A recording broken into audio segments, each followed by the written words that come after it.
So, yeah, good evening, everyone. Am I audible?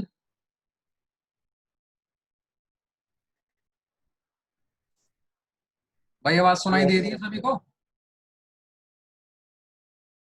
Yes, sir. All right.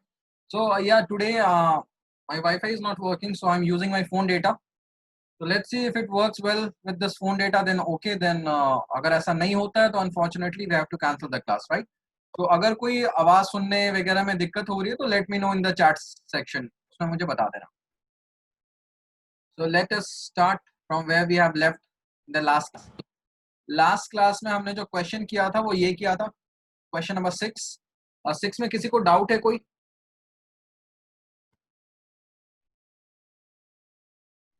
Does anyone has any doubt in question number 6? All right. Fine. Also, I haven't received the homework from all of you. सभी ने homework submit नहीं किया है. So today I'm giving you last warning. Please submit the homework, or else I have to talk to your parents. So let's start today's session. Question number 7 से आज का session हम start कर रहे हैं. 6 तक हमने लास्ट क्लास में कर लिया था. तो question is find the 31st term of the AP whose 11th term is 38 and 16th term is 73. तो 11th term की बात हो रही है, राइट? So 11th term का मतलब हो गया A11. This is 38 and A16, that is 16th term. So 16th term is 73. So we have to find the 31st term of the AP. हमें AP का 31st term चाहिए. Means we want A31. हमें A31 चाहिए. तो now A31 क्या होगा? देखो, अगर फॉर्मूला में पुट किया जाए, ये मैं रफ में देख रहा हूं, ठीक है? अगर फॉर्मूला में पुट करें तो A31 का मतलब हो गया A plus 30 minus 1 into D, right? क्योंकि हमारे पास फॉर्मूला क्या होता था? फॉर्मूला होता था an is equal to a plus n minus 1 into D, right? तो सेम फॉर्मूला हम यहाँ पे लगा रहे हैं. ये हो गया a plus 30 minus 1 into D, तो a प्लस 29 डी. तो अगर मुझे A31 निकालना है तो मुझे A पता होना चाहिए और D पता होना चाहिए. A का मतलब मुझे फर्स्ट टर्म पता होना चाहिए इस AP का, और D का मतलब मुझे कॉमन डिफरेंस पता होना चाहिए. क्वेश्चन में मुझे दोनों ही नहीं बताया गया, ना मुझे फर्स्ट टर्म दिया गया, ना मुझे कॉमन डिफरेंस दिया गया. उसके बजाय मेरे पास दो इंफॉर्मेशन है. पहला है A11 इज 38 और दूसरा है A16 इज 73. तो क्वेश्चन समझ में आई? हमें ये जो डेटा दिया हुआ है कि 11th टर्म इज 38 और 16th टर्म इज 73, इस डेटा को यूज करके हमें A और D सबसे पहले फाइंड आउट करना है. क्योंकि A और D हमने जैसे ही फाइंड आउट कर लिया, A31 फाइंड करना मुश्किल नहीं होगा. तो अब A और D कैसे फाइंड करें? तो पहले तो जो क्वेश्चन है उसको हम प्रोसीड करते हैं, ठीक है? हम मान लेते हैं कि let A be the first term. ये लिखा जाता स्टार्टिंग में. तो let A be the first term and D be the common difference. Sir एक बार और समझा दीजिए शुरुआत से. शुरुआत से ही चल रही है क्लास, ज्यादा हुआ नहीं है, ठीक है? हमारे पास दो टर्म दिया हुआ है, A11 is 38 और A16 is 73. तो हमें A31 निकालना है. हम A31 निकाल रहे हैं, कैसे हम निकालेंगे?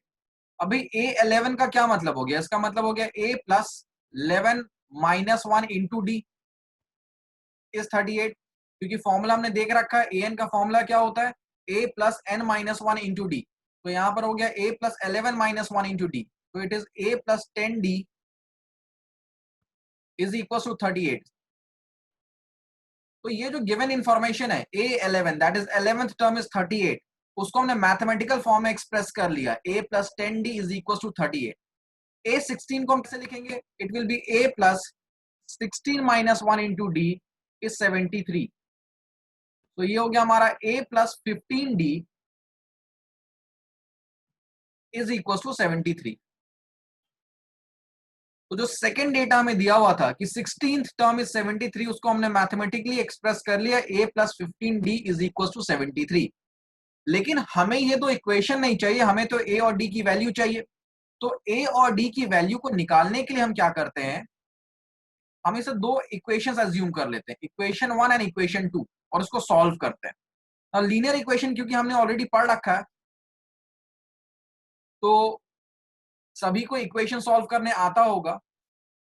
मैं इन दोनों को सॉल्व करने के लिए क्या करता हूं, एलिमिनेशन मेथड को यूज करता हूं और दोनों इक्वेशन को सबट्रैक्ट कर देता हूं। तो अगर मैं इक्वेशन 1 माइनस इक्वेशन 2 करता हूं तो देखो क्या आ जाएगा, ये होगा a प्लस 10d जिसकी वैल्यू है 38 और a plus 15d which is equal to 73। मैं साइन चेंज कर रहा हूं यहां पे, तो उसके बाद क्या हो जाता है, plus a minus a cancel हो गया, 10d minus 15d this is minus 5d और 73 माइनस 38, तो 73 माइनस 38 क्या हो जाएगा भाई, 40 और ये 33 35, तो इट इज माइनस 35। कैलकुलेशन सही है ना, एक बार कैलकुलेशन चेक कर लेना बच्चों, ठीक है। तो माइनस से माइनस कैंसिल हो गया, डी की वैल्यू आ गई 35 upon 5 which is equal to 7। तो डी की वैल्यू क्या आ रही है, 7 आ रही है। अब हमें ए निकालना है, तो put D is equal to 7 in equation, किसी भी इक्वेशन में पुट कर देते हैं, मैं फर्स्ट में पुट कर देता हूं। तो ये हो गया a plus 10 into 7 is equal sir to minus 38। 32। तो a plus 70 is equal to 38 और a की वैल्यू आ गई 40 और 70 30 32 आ गई। यहां तक किसी को कोई प्रॉब्लम?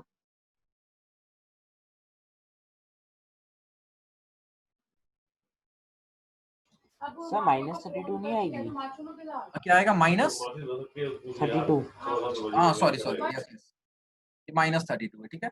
कैलकुलेशन बच्चों साथ साथ चेक करना, बहुत बार मिस हो जाता है कुछ।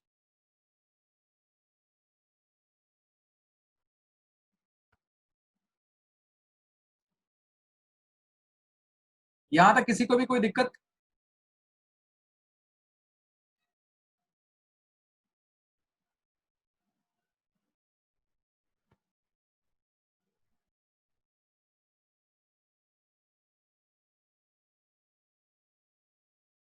ऑलराइट, कॉपी होता जाएगा तो चैट बॉक्स में डन लिख देना, फिर मैं आगे बढ़ूंगा।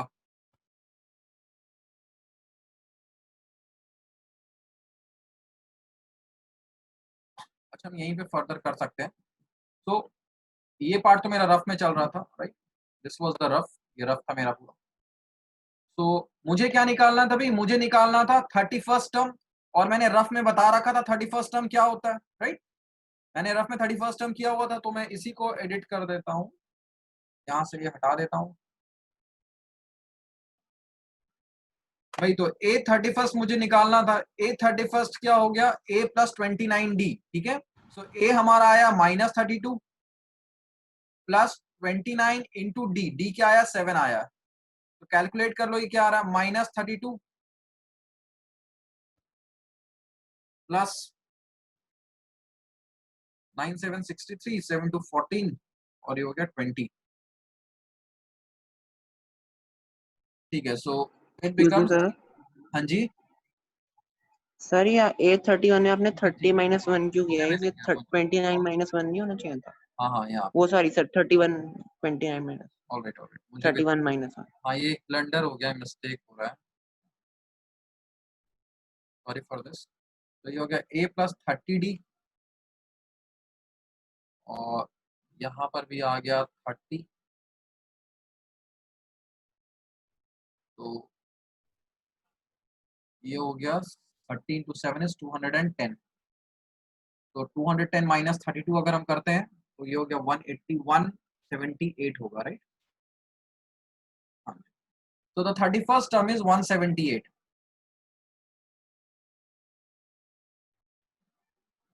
रफ में मैंने कुछ किया नहीं था, रफ में हमें क्वेश्चन में ये दिया हुआ था कि A31 निकालना है, तो क्योंकि फॉर्मूला मुझे पता है an is equal to a plus n minus 1 into D, तो मैं स्टार्टिंग में यही बता रहा था कि अगर हमसे 31st टर्म पूछा गया तो बेसिकली हमें निकालना क्या है, ठीक है। डायरेक्टली हम 31st टर्म निकाल नहीं सकते, मैं a और d निकालूंगा जिससे 31st टर्म निकल जाएगा।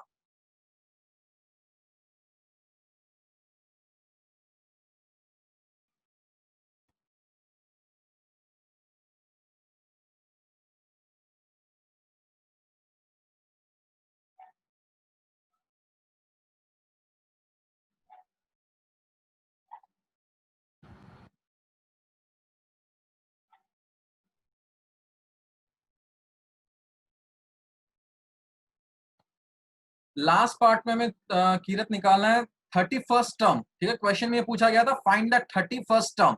तो 31st टर्म का क्या मतलब हो गया? ये फॉर्मूला होता है एपी के nth टर्म के लिए a plus n minus one into D, जहां पर a होता है फर्स्ट टर्म और d होता है हमारा कॉमन डिफरेंस। तो a31 का मतलब हो गया a plus 31 minus one into D, that is 30d, ठीक है। तो हमने जो ये पूरा सॉल्व किया क्वेश्चन को, यहां पर हमने a और d की वैल्यू निकाल ली। जैसे a और d की वैल्यू हमारे पास आ गई, हमने उसे यहाँ पे पुट किया और हमारे पास a31 आ गया।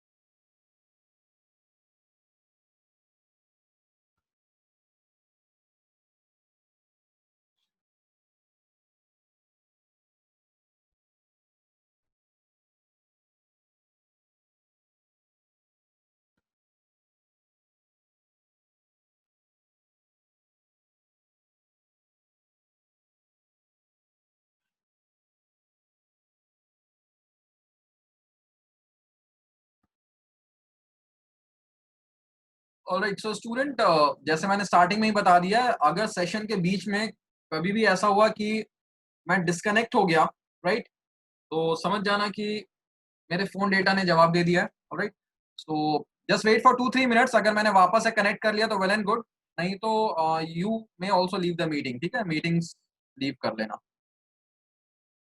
कि already my wifi is not working, so it's all on phone data. Alright, सभी ने कॉपी कर लिया। नेक्स्ट क्वेश्चन में बढ़े। किसी को कोई डाउट यहाँ पर?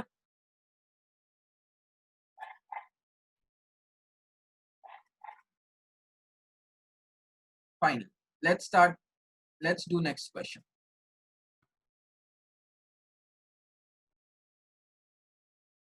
क्वेश्चन नंबर 8 है, an AP consist of 50 terms of which third term is 12 and last term is 106. Find the 29th term. देखो ये पिछले क्वेश्चन की तरह ही थोड़ा सा इसमें एक चेंज आया हुआ है। क्या चेंज हम ये देखते हैं। एपी में टोटल नंबर ऑफ टर्म्स कितने हैं? 50, so n is equals to 50, जिसमें थर्ड टर्म है 12, दैट इज a3 की वैल्यू दी हुई है 12। एंड लास्ट टर्म, देखो लास्ट टर्म को हम हमेशा है ना an लेते हैं, लास्ट टर्म को हम an एज्यूम करते हैं। तो लास्ट टर्म इज 106 का ये मतलब है कि an की वैल्यू 106 है और n हमारे पास क्या आया हुआ? 50। तो इसका मतलब यहां पर a50 की वैल्यू 106 दी हुई है, ठीक है। तो इस क्वेश्चन में यही बस एक चेंज है, उन्होंने डायरेक्टली ये नहीं लिखा कि a50 इज 106, उन्होंने इसे घुमाया। यहां पे उन्होंने बोला कि एपी में टोटल 50 टर्म है और जो लास्ट टर्म है दैट इज 106, ठीक है। तो जो लास्ट टर्म होता है उसको हम an लेके चलते हैं, ठीक है, उसको an मानते हैं। तो यहां से हमें क्या समझ में आया कि लास्ट टर्म कितना है? क्या है? 106, दैट इज an इज 106। और शुरू में हमें क्या बताया गया था कि number of terms that is 50। तो दोनों को मिला के हम ये कंक्लूड कर सकते हैं कि a50 जो है दैट इज 106। तो अब ये पिछले क्वेश्चन की तरह ही हो गया, राइट। हमसे पूछा जा रहा find the 29th term. 29th term को निकालने को कहा गया। तो 29th टर्म क्या होगा? It will be a plus n minus one. n क्या यहाँ पे? 29 है, तो n minus one into D, तो it is a plus 28d। तो अगर हमारे पास a और d पता हो हमें, तो we can find the 29th term, right. और a और d हम कैसे पता करेंगे? जैसे हमने पिछले क्वेश्चन में किया था, लीनियर इक्वेशन को सॉल्व करके। सो ट्राई दिस क्वेश्चन और टेल मी द वैल्यू।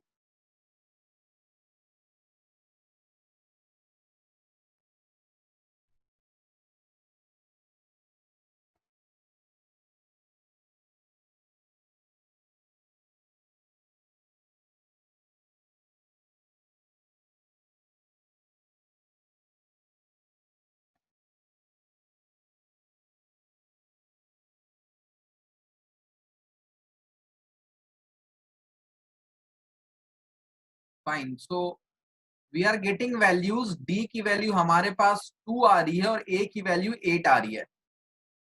तो लेट्स सी बाकी बच्चों का क्या आता है।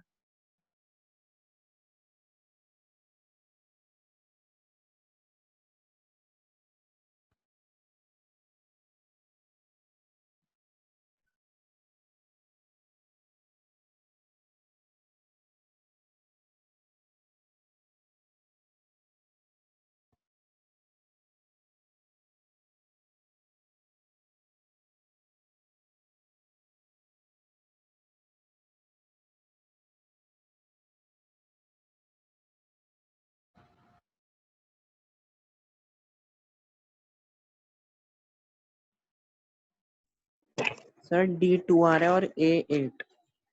ठीक है, तो दो बच्चों का आ गया, तो आई थिंक ये सही है answer. So tell me what is the 29th term. 29th term आ रहा है, सर D2 A8। ठीक है। तो 29 टर्म क्या आ रहा है? 64 आ रहा है सभी का।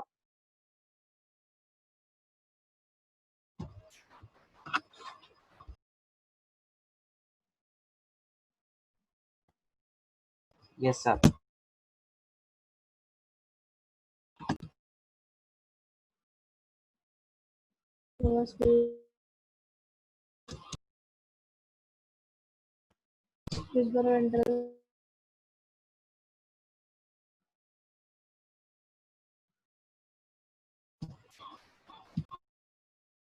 आयुष, पिछले वाले क्वेश्चन की तरह करना है बच्चे, जैसे पिछले वाला क्वेश्चन किया था सेम करना है। अगर तुमने लीनियर इक्वेशन वाला पूरा देखा, चैप्टर पढ़ रखा है, तो ये आसानी से बन जाएगा। जैसे पिछला क्वेश्चन किया था सेम प्रोसेस है इसका भी।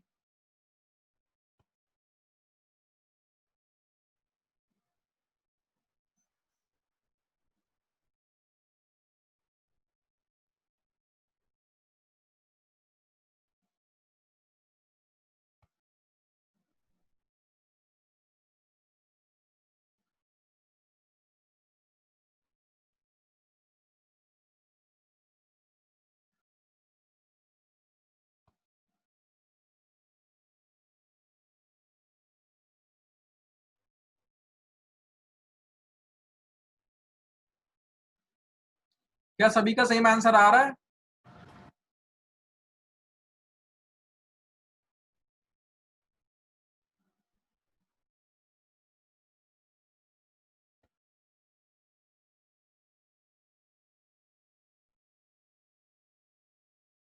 किसी बच्चे को डाउट इस क्वेश्चन में?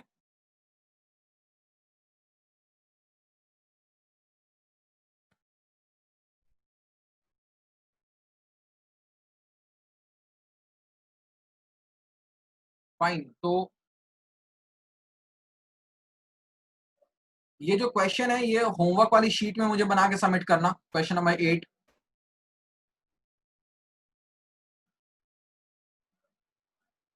नेक्स्ट चलते हैं क्वेश्चन नंबर 9 में।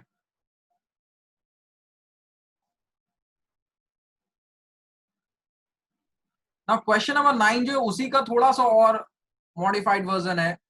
Third term and 9th term of the APN 4 and -8 respectively. Respectively का ये मतलब होता है कि पहले थर्ड टर्म की बात की गई है, तो यहाँ पे जो पहला टर्म है दैट इज थर्ड टर्म, ठीक है। और जो 9th टर्म है हमारा दैट इज -8। हमें ये दो इंफॉर्मेशन दिया गया और पूछा गया है विच term of the AP is 0। इस एपी का क्या कोई टर्म 0 आ रहा है? तो टेल अस। मतलब बेसिकली में क्या दिया हुआ है, A3 की वैल्यू दी हुई है 4 और A9 की वैल्यू दी हुई -8, और पूछा गया है कि 0 कौन सा टर्म है इस एपी का। तो जब भी ऐसे पूछा जाता है 0 कौन सा टर्म है, तो हम लेंगे let 0 be the nth term. 0 को हम nth टर्म मान लेते हैं, मतलब बेसिकली हमने an को 0 यहां पर मान लिया है, ठीक है। क्वेश्चन क्या पूछा, विच टर्म ऑफ द एपी, तो किस टर्म की बात की जा रही है। तो हमने मान लिया कि जो nth टर्म है इस एपी का दैट इज 0। तो we have to find basically what is the value of n। n क्या है यहाँ पे? सो an का क्या मतलब हो गया, ये हो गया a plus n-1 into D is 0। अब देखो यहां पर हमें n निकालना है, बट हमारे पास ना a है ना d है। अगर a और d की वैल्यू पता हो जाए तो इस इक्वेशन में पुट करके we can find the value of n। n हम निकाल सकते हैं, राइट। तो क्वेश्चन में करना क्या, बेसिकली क्वेश्चन में हमें a और d की वैल्यू को निकालना है। तो A3 का क्या मतलब हो गया, इसका मतलब हो गया a plus 3-1 into D is 4। तो ये हो गया a plus 2d is equal to 4। ये हमारा फर्स्ट इक्वेशन आया। सेकेंड इक्वेशन इसी तरह से आएगा, a plus 9-1 into D is -8। तो it is a plus 8d is equal to -8। This is second equation. तो हमें इसे सॉल्व करना है, वहां से we have to find the value of a and d। और जब वो वैल्यू हमें पता चल जाएगी ए और डी की, तो उसे हम यहां पे पुट कर देंगे, जिससे हमारा ये n की वैल्यू आ जाएगी। ठीक है, तो निशांत ने सॉल्व कर लिया है और आंसर आ रहा है ए का 8, डी का -2 और n का 5। तो ये निशांत का आंसर है। किसी बच्चे को इस क्वेश्चन में कोई डाउट? No, sir.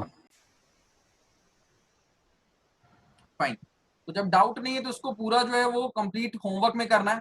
देखो, अगर मैं सभी क्वेश्चन को यहाँ पर टाइम दे दे के करवाना शुरू कर दूं, तो हम क्या होगा कि टाइम बहुत ज्यादा यूज होगा और हम कोई कंस्ट्रक्टिव, कोई हाई लेवल क्वेश्चन नहीं कर पाएंगे। तो जो इजी इजी क्वेश्चन है उसको एक्सप्लेन करके मैं होमवर्क दे दे रहा हूँ। बाकी जो बहुत टफ क्वेश्चन या जो नए तरह का क्वेश्चन होगा उसे तो हम क्लास में साथ साथ सॉल्व करेंगे। ठीक है, तो this is your homework. Homework side में कहीं कॉपी में लिखते जाना। ठीक है, क्वेश्चन नंबर 8 है, क्वेश्चन नंबर 9 है, क्योंकि बाद में तुम मुझसे सेशन के एंड में पूछोगे सर होमवर्क क्या दिया था, तो मुझे भी नहीं पता होगा उस समय। So next, moving on to next question, that is question number 10. देखो भाई क्वेश्चन क्या कह रहा है, the 17th term of the AP exceeds its 10th term by 8. सबसे पहले तो इस स्टेटमेंट को हम मैथ्स के फॉर्म में लिख लेते हैं, सबसे बड़ी दिक्कत वहीं पर आएगी। 17th term exceeds its 10th term by 7, मतलब 17th टर्म जो है वो बड़ा है। ठीक है, एक्सीड कर रहा है का क्या मतलब है, 17th टर्म जो है वो उसकी वैल्यू ज्यादा है किससे, 10th टर्म से। कितनी ज्यादा है, 7 ज्यादा है। ठीक है, बात आई समझ में। The 17th term of an AP exceeds its 10th term by 7, मतलब 17th टर्म की वैल्यू बड़ी है, किससे बड़ी है, 10th टर्म से। कितनी बड़ी है, 7 बड़ी है। तो ये हो गया A17 is equal to A7 plus sorry A10 plus 7। सभी को ये बात समझ में आई कि इस स्टेटमेंट को मैंने A17 is equal to A10 plus 7 क्यों लिखा, या किसी बच्चे को डाउट है यहां पे?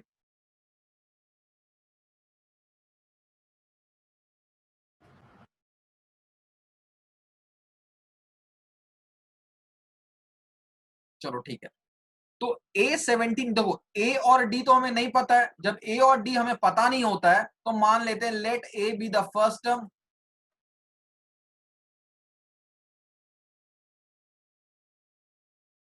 And D be the common difference.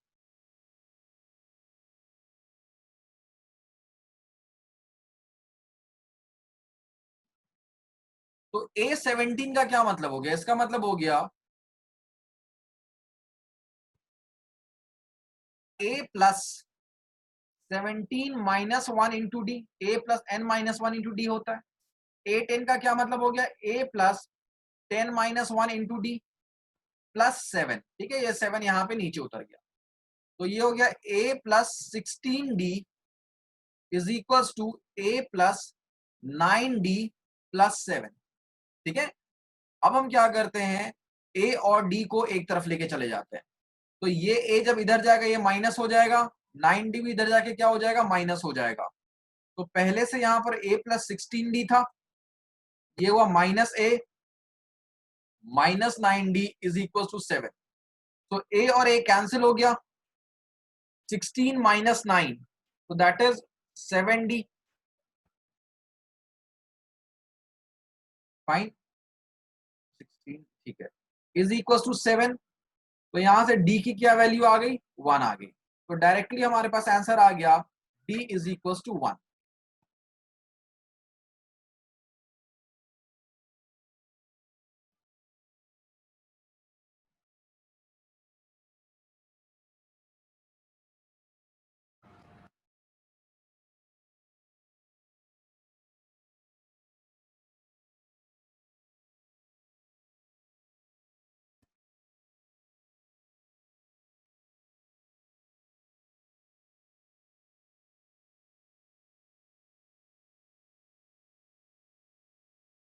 किसी बच्चे को इसमें कोई डाउट?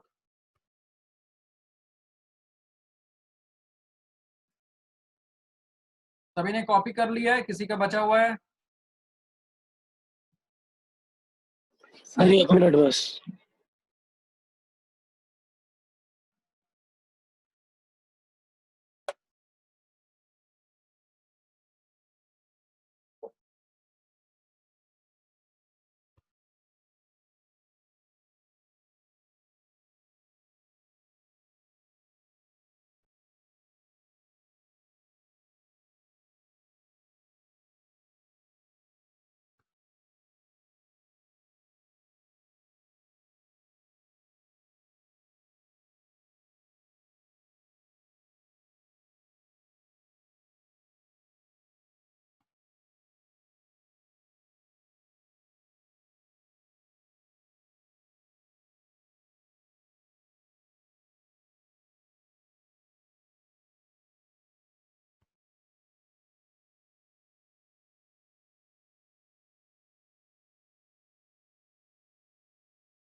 सभी का सॉल्व हो गया ये? किसी का बचा हुआ है ये क्वेश्चन? ओके, तो next move on to next question. Which term of the AP, एक एपी दिया हुआ है, इसका कौन सा टर्म जो है will be 132 more than the 54th term. तो विच टर्म पूछा गया है, तो हम मान लेते हैं nth टर्म. ठीक है, so according to question nth term जो है it is 132 more than its 54th term. तुम्हें याद होगा जब हम एपी कर रहे थे तो मैंने बताया था जब भी मोर देन या लेस देन आता है तो उसे एंड में हमें लिख लेना चाहिए. ठीक है, तो ये हो गया 132 और आगे हम लिख देंगे A54. तो nth टर्म जो है एपी का वो 54th टर्म से 132 ज्यादा है. ये हमने क्वेश्चन को मैथमेटिकली एक्सप्रेस कर लिया. अब हमारे पास गिवन एपी क्या है? 3, 15, 27, 39 एंड सो ऑन. तो यहां से हम फर्स्ट टर्म ए को क्या लिख सकते हैं? 3 है. और कॉमन डिफरेंस क्या होगा? देखो एपी इंक्रीज कर रहा है मतलब कॉमन डिफरेंस पॉजिटिव होगा. तो 15 माइनस 3 दैट इज 12. अगर एपी इंक्रीज करता है तो कॉमन डिफरेंस पॉजिटिव होता है, अगर एपी डिक्रीज करता है तो कॉमन डिफरेंस नेगेटिव होता है. ठीक है, तो क्योंकि यहां पर एपी इंक्रीज कर रहा है so common difference is positive. तो हम यहां पे वैल्यू पुट करते हैं. ए एन के प्लेस में हम क्या पुट करेंगे? A plus N minus 1 into d. And ये हो गया A54 that is A plus 54 minus 1 into D plus 132. So this becomes 3 plus n minus 1 into 12 is equals to a plus, sorry this is not a, हम value put कर लेते हैं यहाँ पे 3 plus, अब ये 54 माइनस 1 हो गया 53 इंटू डी, डी क्या है 12 प्लस 132. तो अब देखो हम 3 को इधर भेज देते हैं, ऐसे 3 3 कैंसिल भी हो गया, वैसे भी हम समझ सकते हैं इस चीज को. ठीक है, तो ये हो गया n minus 1 into 12 is equals to 53 into 12 plus 132. So 53 into 10 is 530 or 53 into 2 is 106. So this is 636. तो ये हो गया हमारा 636 plus 132. So it is 867 ये आई n माइनस 1 इंटू 12 की वैल्यू. तो अगर n माइनस 1 हम निकाले तो ये हो गया हमारा 768 अपॉन 12. तो 12 6 टाइम्स 72 हो गया 48 बजा 12 4 48. तो n माइनस 1 इज 64. तो n क्या हो जाएगा? 64 plus 1 which is equal to 65. तो मतलब कि जो 65th टर्म होगा, ठीक है, n is 65, it means that जो 65th टर्म होगा इस एपी का वो इसके 54th टर्म से 132 ज्यादा होगा. हमसे पूछा था विच टर्म, मतलब we have to find the value of n, हमें n निकालना था. बात आ गई समझ में? किसी बच्चे को कोई डाउट है यहाँ पे?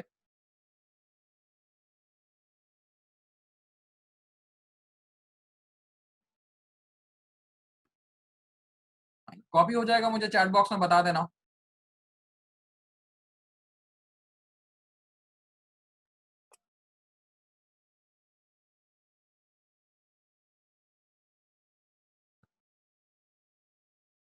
Fine.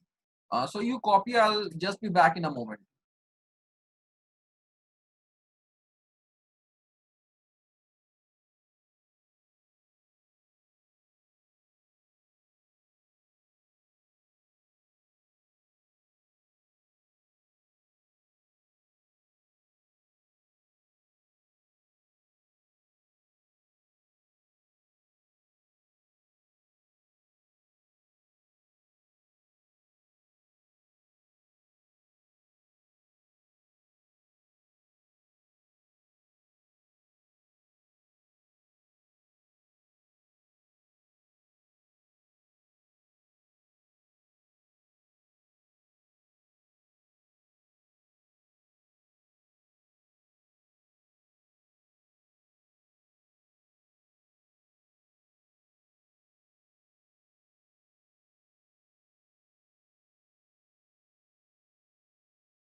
आयुष क्या डाउट है बच्चे, बताओ क्या समझ रहा है इस क्वेश्चन में, कहाँ पर दिक्कत आ रही है?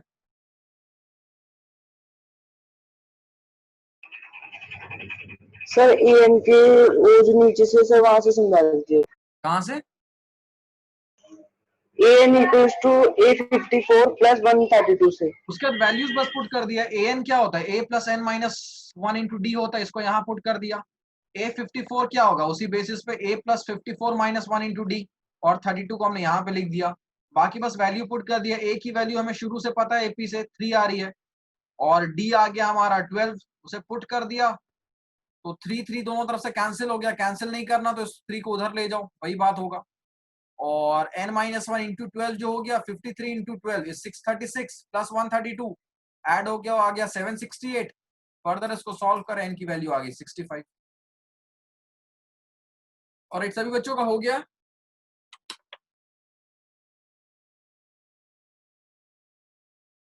तो नेक्स्ट क्वेश्चन करते हैं। किसी का बाकी तो नहीं है?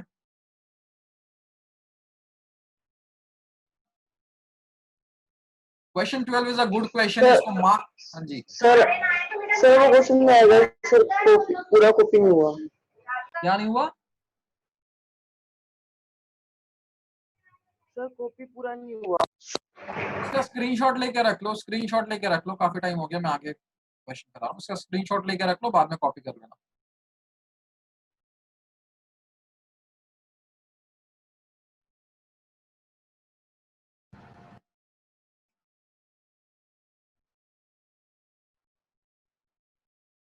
हो गया?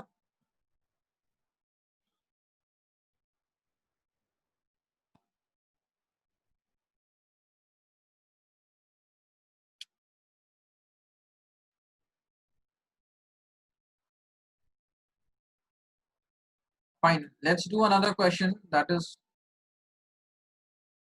question number 12. So this is a good question. काफी अच्छा क्वेश्चन है, इसको मार्क करके रख लेना, ठीक है? थोड़ा डिफरेंट है ये क्वेश्चन। क्वेश्चन है 2 AP have same common difference. 2 APs है और दोनों का जो कॉमन डिफरेंस है वो सेम है, और ये कहा गया है कि उनके 100 टर्म के बीच का जो डिफरेंस है वो 100 है। तो बताओ 1000 टर्म के बीच का डिफरेंस क्या होगा? तो हमारे पास 2 AP है, ठीक है? अब पहला AP को हम मान लेते हैं, that is A1, A2, A3, A4 and so on. ये हमारा फर्स्ट AP हमने मान लिया। जो सेकंड AP है उसको हम मान लेते हैं B1, B2, B3, B4 and so on, ठीक है? दोनों AP अलग अलग AP है, तो उसने हमने अलग अलग अल्फाबेट्स यूज कर लिया। अब कहा गया है कि दोनों का कॉमन डिफरेंस जो है वो सेम है, तो मानते फर्स्ट वाले का भी जो कॉमन डिफरेंस है वो D है, और दूसरे वाले का भी जो कॉमन डिफरेंस है वो D है। अच्छा, we have less than 1 minute remaining, तो join the same link again. दोबारा सेम लिंक को ही ज्वाइन कर लेना। तो दोनों एपी के केस में जो कॉमन डिफरेंस है वो क्या आ रहा है? डी आ रहा है। Now we have to find the difference also. Given क्या है? दोनों के 100 टर्म। तो फर्स्ट एपी का 100 टर्म क्या हो गया? A100, और दूसरे एपी का 100 टर्म क्या हो गया? B100, ठीक है? अगर पहला टर्म B1 है, दूसरा B2 है, तीसरा B3 है, तो 100 टर्म क्या होगा? B100 होगा।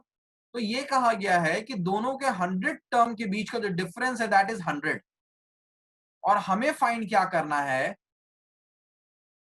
कि दोनों के 1000 टर्म के बीच का डिफरेंस क्या होगा। क्वेश्चन सभी बच्चों को समझ में आ गया? क्वेश्चन क्या कह रहा है?